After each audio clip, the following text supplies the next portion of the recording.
I n'hi ha que desmuntar ja d'una vegada per totes el tema del deute i que la culpa que es recau sobre els ajuntaments com a causants del dèficit i del deute de l'Estat. El 77% del total del deute, i això no és una xifra que diga jo, són xifres oficials del Banc d'Espanya, les estadístiques del Banc d'Espanya. El 77% del deute de l'any 2012 correspon a les institucions de l'Estat. Si a més sumem la Seguretat Social, seria el 79%. Les comunitats autònomes, el 16%. I les entitats locals, solament el 3,2%. Doncs s'està atacant als ajuntaments amb l'argument que són les entitats menys eficaces de tot l'Estat quan són les que menys culpa tenen del deute de l'Estat espanyol. Retallen en la pràctica competències als ajuntaments amb l'argument que hi ha duplicitat de funcions en els pobles.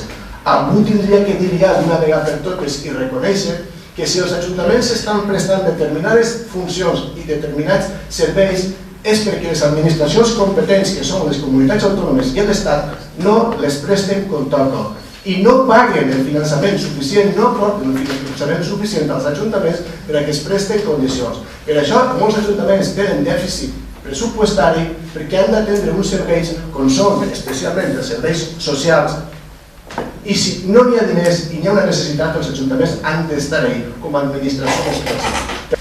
És una llei, conforme ja s'ha dit, que atenta contra l'autonomia local i contra les competències de les administracions de les comunitats autònomes.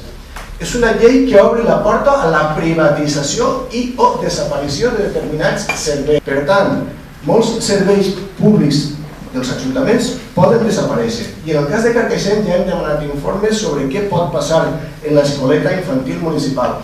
S'aposta per les diputacions. En lloc d'eliminar-les, s'aposta per les diputacions, que són un cau dels adjectius, cada un que pensa escriure. Cap bon adjectiu li posaria jo ahir.